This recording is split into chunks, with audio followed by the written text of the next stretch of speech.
Welcome everyone on this wonderful Sunday afternoon. And it is, what date is it? It is the 16th of February, 2025. I have to keep saying 2025 because I still can't believe that it is 2025. Oh, I know. It's just too ridiculous. But before we introduce our wonderful guest today, whatever, it depends where you are. So, Liz, how are you doing? I'm doing pretty good, actually. We have overcast weather and probably more rain inbound. But other than that, I'm doing okay. Well, that's better than our snow that we're going to have in a couple of days. So there you go. I'll trade your snow for rain. I've had enough rain too, so I'm. Oh, okay. Well, that didn't help. It's actually raining right now, but we won't go into that awful detail. But Liz, why don't you go ahead and introduce our guest? I would love to introduce to you Ben Taylor. He is a wonderful actor that we've had the experience of getting to know a little bit, and he is really kind of known for a lot of his vertical dramas. So Ben, my dear, how are you? I'm doing well, and I hate to brag off bat, but we're actually pretty nice and sunny right now. We've been rainy, we've been overcast, we're finally getting past it. Yeah. Okay. Warm. Well, we won't send it to you because we'd like to keep it, at least I'd like to keep it up here. And with all the fires and stuff Southern Cal's had, I don't think they really want more rain that'll cause a lot of landslides. Yeah. Well, we've had a little bit the past couple of days, but it's finally clearing up, getting more SoCal weather. That's good. Yeah. Beachy and all. Speaking of beachy, I wanted to hit this off right away. I had noticed one that you said that you're from Virginia. I noticed that before, but I know you live in SoCal now. But between that, how many beaches or coasts have you been on between the Atlantic and the Pacific or around the world? Oh. Sorry, well, it was a weird one to start off with. No, I love it. And if you have to ask your technical support, we understand. Yes. And I might. Yeah, my wife's my technical support, everything, manager, social media. Well, I lived in Okinawa, Japan, when I was really young. So that's one beach. But then I wasn't on another beach until Virginia Beach. Then getting out here on the West Coast, 3 beaches, I guess. And even now we're like an hour away from like Malibu.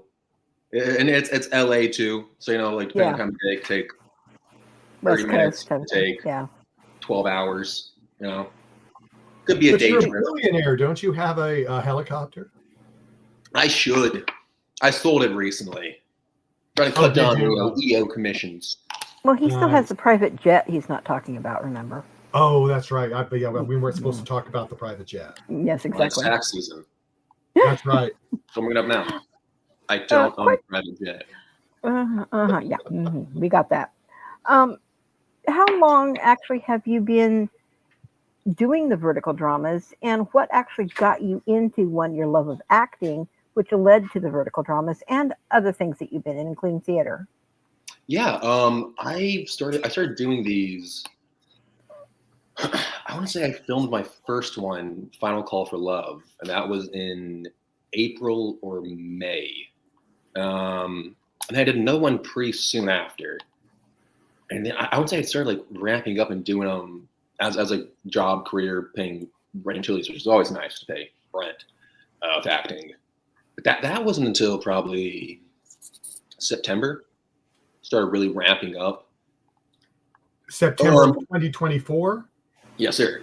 Okay. So that's recently, why I wanted to make sure what year we were talking. Oh yeah, I'm still not even a full year into them. That's what I think Liz was getting at. Right, yeah. I'm still very new, I'll be honest. And I got into them because actually my wife Kelsey does a lot of them as well. I think I'm on 13 now. She's on 21. She's on her 22nd vertical. And she was just working and she was on set constantly. And I was doing, short films, student films. Yeah. They weren't really, they were fun. They were great experiences. They weren't really going anywhere. And I was like, I should start doing these verticals too. And we auditioned for some, and the style of acting was very different than what I was used to. It's very soap opera. Yeah. And so I initially had some trouble kind of getting into it. But yeah, just kept auditioning for them, and eventually, yeah, we stuck. Lay's casting director, thank God for him, got me in there, and from there, yeah, just been slowly picking up more and more. I got again starting one on Tuesday. That one ends. I have a day off, and starting another one right after. Then I got into acting. Actually, I was in high school. I was in a public speaking class. I never do any acting. I was big into basketball, big into sports. And my theater teacher there, Nancy Curtis, who's fantastic, the best. She was like, after one speech I did, she said, "Hey, would you want to stay after one day? We're doing a play. If you want to, take a look, go to rehearsal." And it was for Oklahoma musical. I was from basketball. I was from sports. So I went there after school. I was not what I was expecting, not the vibe. I did one song rehearsal and said, "This isn't for me." And I left. Not musical. Not musical. And even to this day, can't sing, can't dance. No one wants it, I promise. You're sure? I'm positive. Believe you me. Believe you me. Yeah, I could train for 1,000 years. That would be okay. I could maybe not be tone deaf. That'd be my goal, I think. But then I decided to do it my senior year. And again, Nancy Curtis, fantastic. She got me into the advanced theater class. And I just fell in love. I loved it so much. Loved theater. Went to college in Radford for theater. And it was a blast. And then I got out here. So actually, I graduated May 2020. We're at the beginning of COVID. The fun time. Great time to graduate. Great time for the arts. It was performing arts especially. And then I don't know if it was just hubris or what, or just being dumb, but I came out here October 2020 with my very, very good friend, Cam Ferris, who's getting into verticals as well. We got her October 2020. Again, nothing really picked up, but yeah, in the past 2 years, I was able to kind of start doing more acting, did some theater, did a show up in Simi Valley. And then, yeah, a couple months after that, got into the verticals, and I'm so thankful for them. Great casts, great crew. I've not had a bad experience. And I'm just really truly changed my life. So I'm very, very grateful for all the verticals and everybody who's supporting the verticals. But that's my long-winded answer for that. Long-winded answer. Oh, it's perfect. Hopefully I answered it and didn't just ramble awkwardly. Well, that's fine. That's fine. But I want to ask you one question, and then I've got to get to the chat room, or I'm going to be in trouble because it is getting. Fortunately, Kelsey's taking care of some of the stuff, so I appreciate that. But I do want to put it so people can see it out in the world, because not everybody can see all the comments. So sure. But you said a soap opera, which means lots and lots of monologues. Are you good with the memorization of a monologue and that much every day? Because I know that they get rid of those in maybe a couple of weeks. Yeah, and it's a fast production. It's a very fast production, and that was my biggest learning curve was all the lines. Thankfully, we don't have much monologues. That for the most part, it's max maybe 5-6 sentences. But that being said, we do film around 20 pages a day.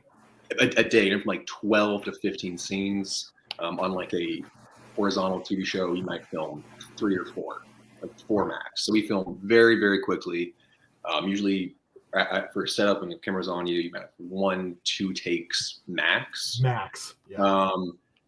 And it's funny. I cannot remember anything. I have a horrible memory. For some reason, lines, thank God, they just stick with me, and so I can get in, learn the lines during rehearsal, and from there, get to filming. But you ever ad-lib so some of them? Oh man, I just started Alabama. I just did one, and I don't know if I said one line true to how it was written.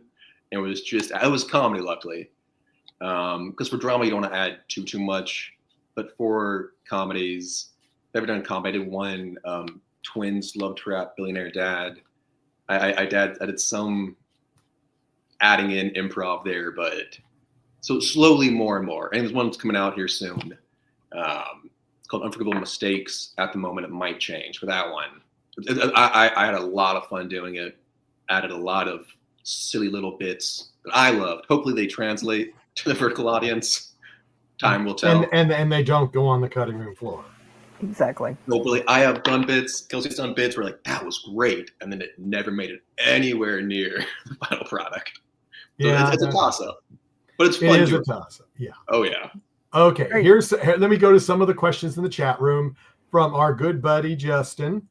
On Deadly Vows, you play Neil, and on Final Call for Love, you play Adrian Rivers.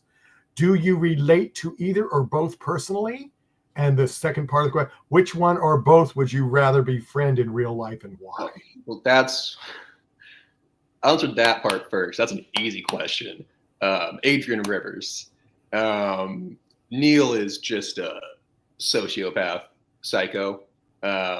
Murdered really 2.5, 3 people.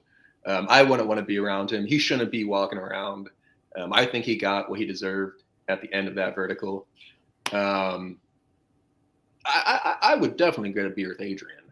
Yeah, I mean, he's got a lot going on, but I think near the end of Final Call for Love, he was able to change, luckily, and he was able to become a much more open and vulnerable person, which I really love because he was very shut off, at the beginning of that vertical. Do not relate to Neil, I promise, at all. At all. For Adrian, honestly, I don't know if I relate to him a whole lot either. He also, again, was a very closed off, kind of cold person. I'm not that. I don't have a coolness to me. I'm very goofy. I do relate to him chasing his love. Like for my wife, I would chase her to the end of time. I would spend 3 years flying around just to see her for a second. So I do relate to the romanticism, the yearning he has for his love and his lost love, definitely. Because I do say I am a romantic in that sense. Okay, here's one from Frisian. Hi, is your tattoo Triton? It is a trident. Yes, that's actually from Virginia Beach. There is a 30-foot tall statue on 19th Street, I want to say, maybe. But I got that. My first tattoo I've ever got, actually. I got it when I was with my parents. They lived in Budapest for 3 years. My dad's in the Navy. And I got this with my mom. She got a Pisces tattoo right there. Wow. So we got not matching tattoos, but we got our first tattoos together. So yeah, it's a trident. I got asked if it's a pitchfork for the devil. It is not. It's not. I promise. And Leo says hi. And What's up, dude? Ben, love this. Ben is such a great actor. Well, thank you, Leo. That's very Can't sweet. stop watching his short dramas. Thank you very much. Please watch them all you can. And They're a lot of fun to do. And your number one fan put something in here too. So I'll just from You write to my lip as well. Thank you. Yes. Okay, and then Leo says he has a question, but then maybe it's down further. Please. Oh yeah, here it is. Yeah, it's down a little. Yeah. What's the hardest thing being about an actor, would you say, for you? Well, I'll say it's different for different mediums. For the verticals, and this might sound really silly and odd, but again, we go through so many different scenes just throughout the day. We jump back and forth chronologically.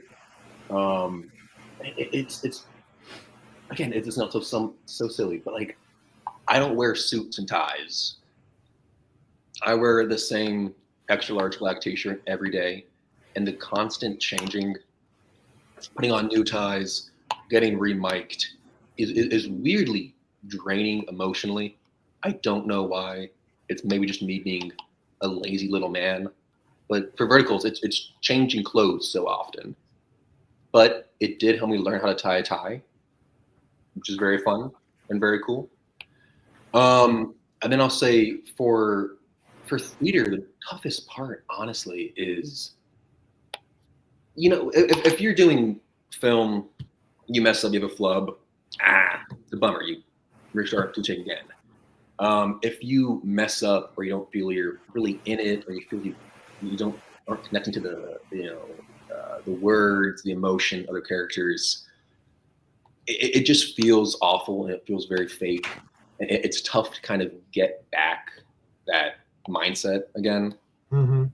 So you're just living and going through a 2-hour production. I'm just feeling like you're faking, feeling like it's not true. That's always, I think, the worst.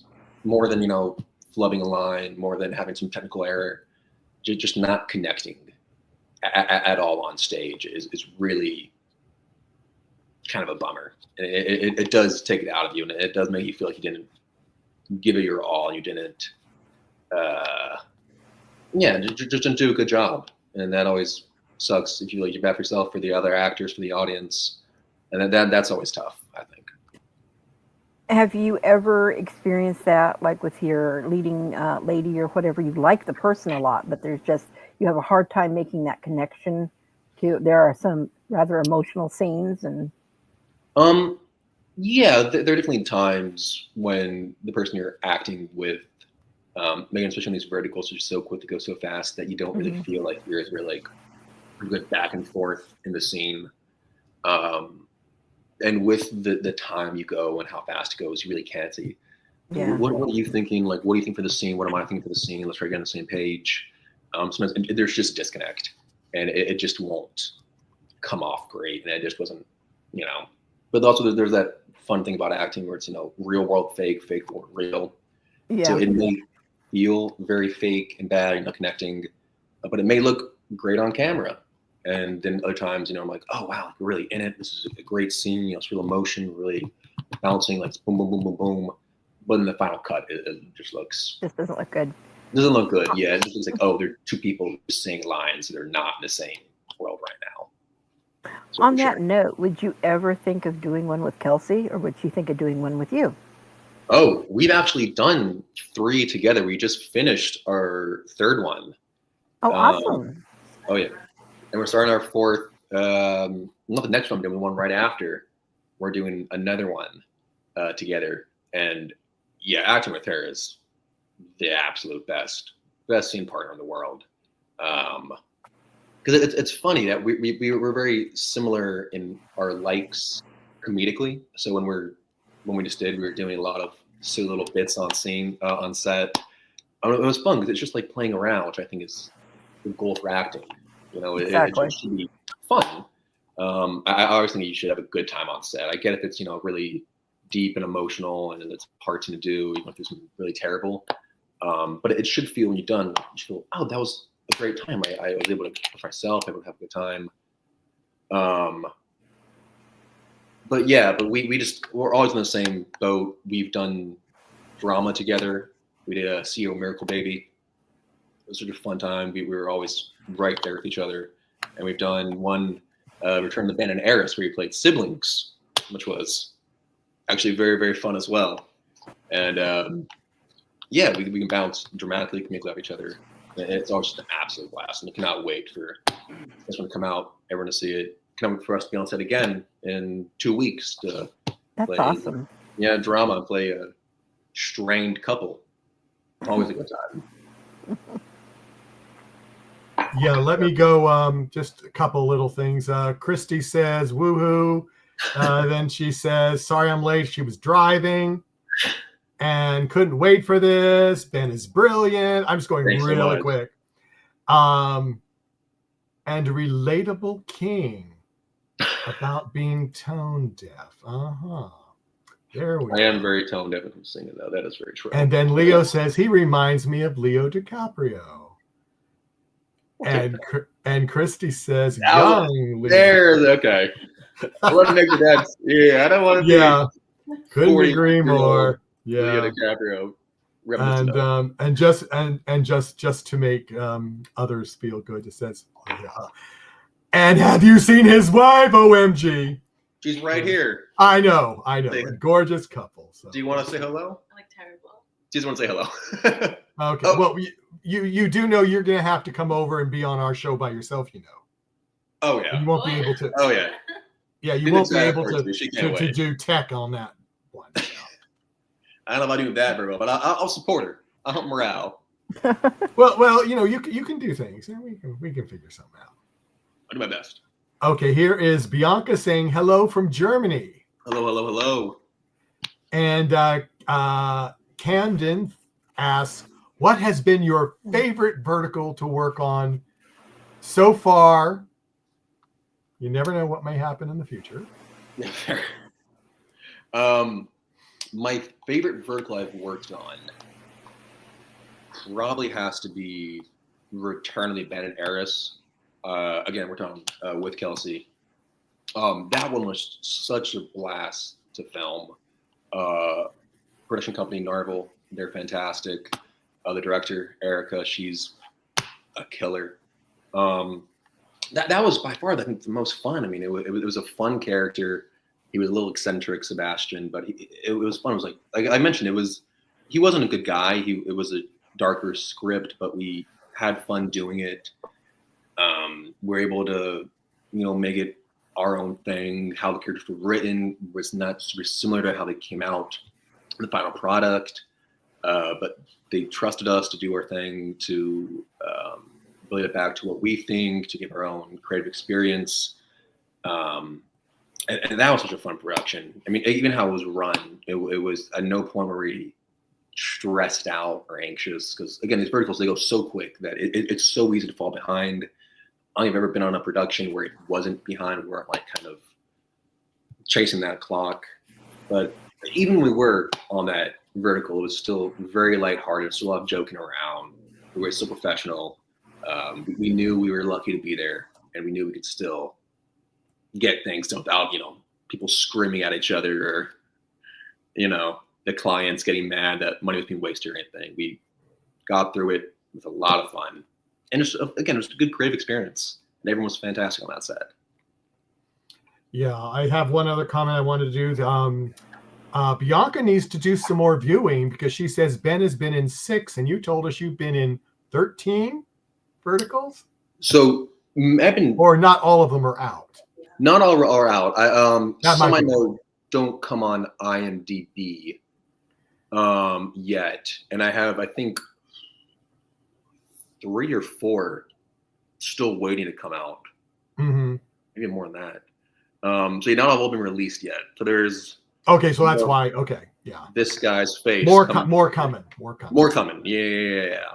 It's funny. Well, they'll come out in a month, or they'll come out in like 3 months. You never really know how fast. Editing and everything else, that can all make a difference. And other guests we've had on, they said that each production company, he said one he was at, they were editing at the same time they were filming. Oh yeah, that's actually pretty common. It's funny, you'll be on set. Oh my God, excuse me. Sorry, all that black coffee. You'll be on set, and near the end of the day, someone will come in, go to a little side room, be tapping away and get a look at them, and they're in there editing the day prior, and they will edit as you shoot. So again, but remember, that being said, they can still come out very, very quick, or it might take a little bit of time. Or it takes time, yeah. Yeah. So one of the two. Yeah, just a thing in the chat room. Please, if you've asked your question already, you don't need to post it again. We do see them. I've had some post it 2 or 3 times, not necessary. And it just messes me up, because as Liz knows, I go crazy when the chat room gets busy. And I said, wait a minute, didn't I just do that question from that person? So it gets me. So let's see, we've done, this is the second time. Liz, go ahead, and then I'll try to figure out the rest of these. If you've got something. Well, actually, yeah, I did, but it was more food related. Because I noticed you guys have posted a lot of food and different things. Where was your favorite place to eat? Let's say New York, and what was your favorite food to eat? Oh gosh, we when we're in New York, that's really all we do is eat, which is fantastic. I love that. Favorite place? Where's that place we went for breakfast? Again, need the help of the manager. We went for breakfast with me, you, my mom, and my brother. Oh, you went to Ruby's, that place? Ruby's was fantastic. Got like a breakfast croissant sandwich. Yeah. Ooh. Oh yeah, it was buttery. We know what? I'm gonna change my answer again. My favorite food I've had in New York, it's a spread. And I'm from Virginia Beach. From there, I moved to the West Coast. So I know nothing about bagels. People talk about, oh, the bagels in New York are amazing. Like, they're just a bagel. Bagel's a bagel. The bagels in New York City are fantastic. Mm-hmm. It's because of the water. Yeah, that's what I heard too. It's about the water they use, but it's great. And they take pride in it. And I always get a bacon, egg, and cheese. And the eggs are always so fluffy. And there's always so much of them too. And, you go anywhere in LA and it's just kind of, they make it up in like 3 minutes, get it. It's fine, it's tasty. But New York City knows their bagels and they know how to make eggs in their bagels. Yeah, there's a bagel place in the DC area, and they actually filter their water the way New York does. Nice. So the first time I went there and I had one of their bagels, and I just went, this is not like any other bagel store I've seen in town. Oh yeah, it's like just opening up one near me finally, because the closest one was 25 miles away. Oh gosh. And so now it's only going to be 5 miles away. So that is much 25 better. Miles for a good bagel. Well, I do too, but they close at 2, and sometimes I can't make it there with traffic and everything else is going on. Anyway, that's a whole other story. But yeah, the bagels in New York are and that DC traffic too, that can get deadly. Again, lived there for a little bit of time when I was younger, and I remember being 5, 6 years old, and some of that DC traffic. And they're mean drivers there too. Oh yeah, they are. They're not nice. In LA, they're kind of they do their own thing. They're like really mean. In DC, they were nasty sometimes. So I get that 100%. Mm-hmm.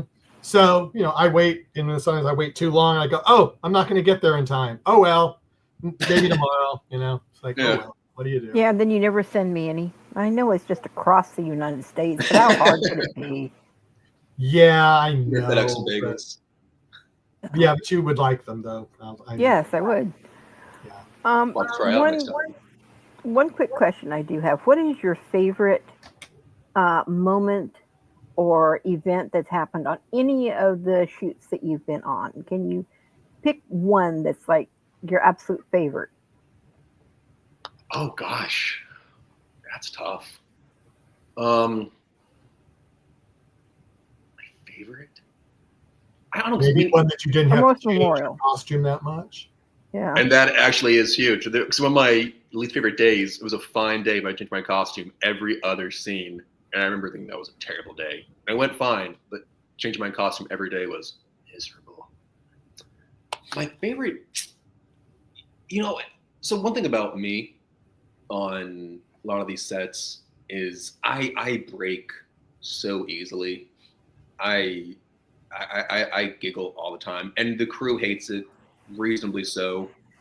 But really, anytime I come in and I start laughing, I love those experiences. Item 1 hasn't come out yet. I'm thinking of, and it was a dramatic scene, but for some reason I'm just laughing. It's called Start Over, and it was me and this actor, Jacob Tittle. He's a great guy. Does lots of verticals as well. Also, definitely check him out. And I don't remember what this scene was. Again, it was something dramatic, but we couldn't stop laughing. We had to look past each other. Mm-hmm. It was such a fun time. And again, it goes up to that thing of I think sets should be fun. acting should be fun. Professional for sure. Should, get what we need to do. But anytime you're with another actor and you guys just get the giggles. I did one, Twins, Love Trap Billionaire Dad. I was working with Guy and Ashley. We had a scene where it was just a dramatic scene and we just couldn't stop laughing. And it was so much fun. And it was a blast. So really, whenever the facade of acting drops and we just kind of start laughing, love that. That's always a blast. Does the crew like it? I'm sure not. And we do try to get past it very, very quickly. But anytime, there's the giggles hit, that's always so much fun. It's always a blast. More so when it's finished, when you can look back on it and actually being in it. Well, you could always, throw up Supernatural in their faces, and those guys have done it with the cast for years and all the production crew. They've shut down production for days on end because they couldn't get it straight. So we're good enough actors, we can do that too. Yeah, definitely. That's so much fun. Yeah, and that's the best. Just joking around with people, hanging out on set. It's always an absolute blast. Yeah. So Laura asked, what is your dream role? My dream role, it changes constantly day to day. I'll say the most, most consistent one is always something Tennessee Williams. Again, I started in theater. I absolutely love theater. I think to play Stanley Kowalski in Streetcar would be a blast. I love Brando. To play Tom Wingfield in Glass Menagerie, which slowly starting to age out of that role. So maybe not that, but I would say Kowalski would be so much fun. I know there's even a new play on Broadway now. I think it's ending in a couple of days, called Kowalski, about Williams and Brando meeting up in Connecticut. That will be great if it ever comes to LA and someone gets me in the room for that. But I would say a big one now, also Tennessee Williams, who playing Vic, co-starring with Kelsey playing Maggie. That one I think would be a lot of fun. Just do something like that with that lyrical realism. Would eat that up and love. That'd be a life thing that I would look back on very happily. No matter how small production is, how little it is. Any of those three roles, especially Kowalski or Vic with Kelsey. Now, on these same lines, from Christy McFitt, if you were to be in a Marvel or DC movie, what's your dream superhero to play if you have one? Oh gosh, it's probably isn't popular to say. I'm not big into Marvel or DC. Then that's fine. Yeah. But if I will say, this is also a very basic one. I don't think I'm right for the character. I do love Batman. That would be a fun thing, but I guess Batman. Okay. Yeah. Maybe. I know that's not exciting, but Okay. yeah. Then to take that, what they were just asked, and add on to it, of any characters that have been in production that are big name productions, whether it be Harry Potter, Mission Impossible, whatever, where would you want to roll, and what would your role be?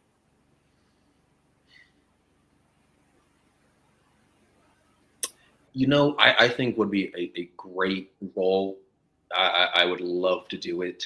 I love the movie Lighthouse, the Robert Eggers movie.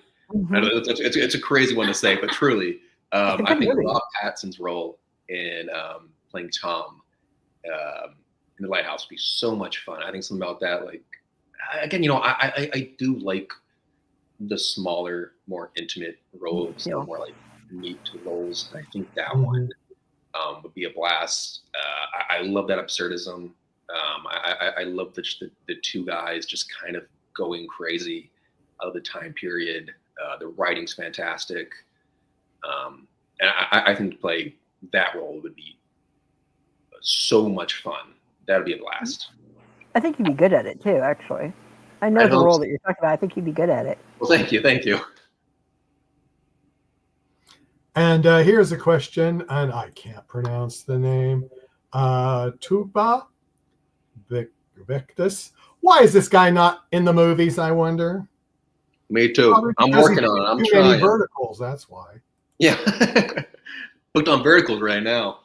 You know, it's that thing about acting where sometimes it's really just about getting in the room. It's knowing the right people. Yes. But, you know, also why I'm so thankful for these verticals. So we'll get into them because it's getting a reach that I've never ever had. I could not get on, you know, short films, could not get in regional theater. So, I mean, the hope is that some will see it in their transition to something bigger. I know verticals are even kind of looking into bigger studios. But that's, I wonder too. And I hope every day, one of these days. It is. It's just who you interact with, who sees you. Yeah. And if they see you and if they're making a movie and they say he'll be perfect. Honestly, yeah. There's And it's a lot of ifs, ands, or buts. So it's 100%. There's a lot of luck, and again, but it's also consistent in being there, and it's being on someone's screen, them seeing you over and over again, and hopefully they enjoy your acting, enjoy what you're doing, enjoy the presence you have on screen. So I'm hoping someone sees it's like, that odd little fellow with the tattoos. Yeah. Get him on a shoot. Get him on a movie. Put him on a shoot. Yeah. Yeah. You may know this person. I'm not sure. This is from Jack Taylor. I do, my dad. Yeah, I thought it might be, but I didn't want to say Hello. that. Do you have any actors you would like to emulate? Oh, you know, when I was younger, in my younger days, I think all like acting was try to emulate people who you liked, who you wanted to be like. And so again, I'll go back to Brando. I absolutely love Brando. We watched The Wild One actually 2 nights ago. Something about how relaxed and how he seemed like he didn't really care, which I guess, you know, in future years he really did not care. But just that, like, you watch him and you're like, oh, he's just someone who is there's a camera on him, but he's not playing anything. He's not doing anything. He's just being the character. And I absolutely love him. Loved him in Streetcar, of course. Similar to, again, I'm a American actor, so I love, you know, those American actors.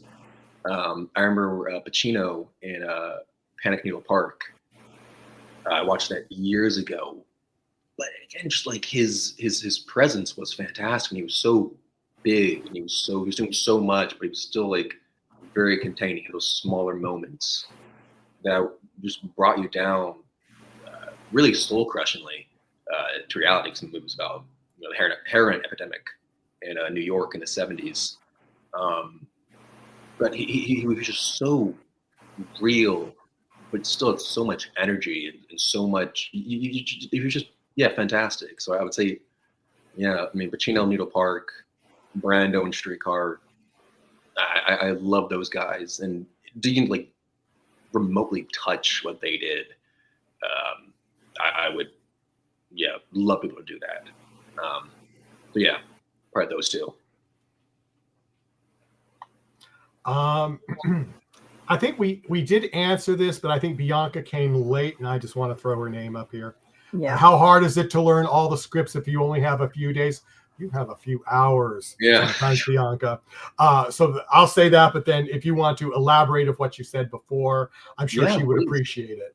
So yeah, the shooting schedule for these scripts, and they're movie length. They're 120 pages. They're a full length movie, and where you would shoot a movie in 3 months, you would shoot these in the span of a week, 8 days max, usually maybe 9 days. So it's that funny thing where you can't learn it all right away, and if you try to, just kind of,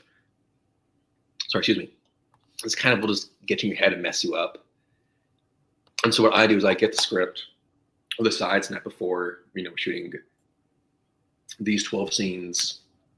I might look them over, they're familiar, but then when we get to the actual rehearsal and we're going through blocking, we're going through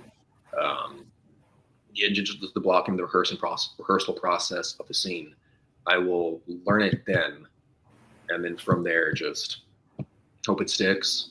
Thank God it always has stuck, but it really is. It's you learn it right then and there, because it's so much, and you just can't learn it all in one setting or one sitting. Like a play, you would learn the entire thing prior to getting on stage, prior to the lights, audience. And Right you'd then. be working on that for a long time in dress rehearsals. Exactly. And blocking and all that stuff. So. Mm-hmm. And we might have a table read, the 2 lead actors, maybe prior to shooting, but even so, the one I'm doing, I actually have a table read tonight, and we're going over 6 scenes, out of 80. So it's just so much. You got to kind of do it in sections. You learn it, and the second you learn it, you just get out of your head, look at your script, look at your sides for the next scene, and the 20 minutes between setups or location changes. Yeah, Bianca says she's excited that we were nice to give European friendly time. Bianca, we have our podcast whenever the actor is free. And sometimes that means we have to get up at 6 a.m. or earlier, or we're up at 1 a.m. We haven't gone to bed, but we try not to do that too often, because the next couple of weeks we've had an Australian actor on. We have 2 more coming up, so it's very difficult to try to get, because they usually want their time to be for their country, and it can be very difficult, and my brain starts to go crazy. We had a lot of fun with the Serbian actors trying to schedule all that time of mine. Oh gosh. Yes, because we had 25 podcasts basically with either Serbian or UK actors, behind the scene people, and it was always we always did it this time of day, actually, always, because it was nighttime over there. So, but it's like, but Bianca, a long answer to your question. We do whatever the actors do. I'm glad this works for you. We got another one tomorrow that is going to work for you too. Haley is going to be on. You know Haley? I do not know Haley. No. Haley. Oh, Kelsey does actually. She knows Haley actually. Yeah, she's going to be on tomorrow. So awesome. Yeah, so as I said, then we've got an Australian one coming on Tuesday. So globe trotting. Yeah, that's just total. But anyway, going back to you, because you are our important thing. I'm trying to see if there was anything else. Oh yeah, Sam. Yeah, we are going. We've been worldwide for many years. We have co-hosts that are from Australia. Believe it or not, that makes life fun when you have to schedule LA time, East Coast time, UK time, and Australian time on their West Coast. So, love that. Which is different than their East Coast. So yeah. But yeah, it's a fun thing. But and it is good if you do miss it. They are still out there on YouTube, so you can pick them up later, or on our Facebook page. So they're always out there if you miss it live. But it is more fun live. So if anybody else has any more questions, a lot of questions have been asked before, so I've skipped a few, and I'll try. Oh, well, I'll post this up. Lowly, you say, I almost missed this. Well, I'm glad you didn't, and you can go back later and see the beginning. Since you just came, if you've got a question for Ben, if you put it in the chat pretty quick, I will go up. But right first, I am going back to see if Liz has got any of her probing questions. Oh, I think about I pretty food, much... or has he done all the food questions? I did all the food questions, and I think I did most of the probing questions, because some of them I was going to ask, actually some of the audience asked. So I can totally relate. That's perfectly fine with me. Okay. So Ben, is there anything you would like to say before we close then? Did we miss something that you'd like to talk about? And you figure out something? Oh, sorry. I was getting some sideline help from my wife. You know, I mean, would to thank everyone who watches these. I mean, I want to, but you know, it feels like very cliche, but like truly, I want to be doing this. Want to be able to be an actor, want to be able to pay rent without like these people who like are watching them, the fans who are supporting me, and I really am very, very thankful for everyone who's watching, and hope you continue to watch. Got like 3 or 4 coming out soon. About to do 2 more now. There's many, many more to come of this little mug on the screen. Yeah, and she says, I don't have a question, but I just wanted to say I am a big fan of Mr. Taylor's. Thank you so much. And your fans obviously are worldwide. Well, that's very sweet. It's very, very cool to hear. Yeah, wouldn't think in a million years that I have people who know me in other countries. It's so sick. It's so awesome. Again, it is wild, isn't it? It really is. Again, especially because I've been doing this for like hard now for a couple months, so people didn't know me from across the street. So it's very cool to hear. And thank you so much. Just take a couple of months, give it a couple years, and how big you will be. Yeah, and I was going to say, because I was in Star Trek fan films, and I was one of the producers of a couple of series. And the first time that I was not at a convention, or I was just out in the real world, and then someone stares at you. Yeah. They don't know where they've seen you from, but they just stare at you. That's an interesting feeling. I can't imagine, because I get social anxiety still. I mean, I still go over when I order at a fast food counter, I still have to go through what I'm going to say like 30 times. So the idea of someone staring at me in the public, do I know you? Just very exciting, but there is a level of anxiety for sure.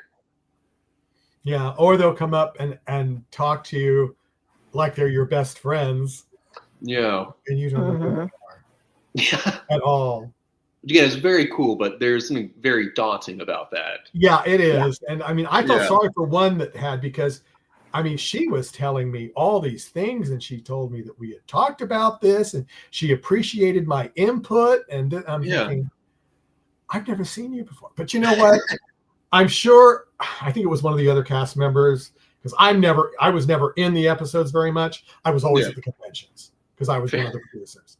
But you know, they all acted like they knew me, and it was just a very interesting, you know, interesting thing when you get to that thing. But but you'll get better at dealing with it, because I was a mess the first convention I went to, and I was a guest and had to speak. It's real. Yeah, people you've never before know about your life story.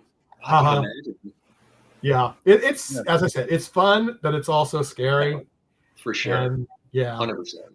But you know, it's the way the industry is. So definitely, it's part of it. It's part of it, and you just have to go. What's this one?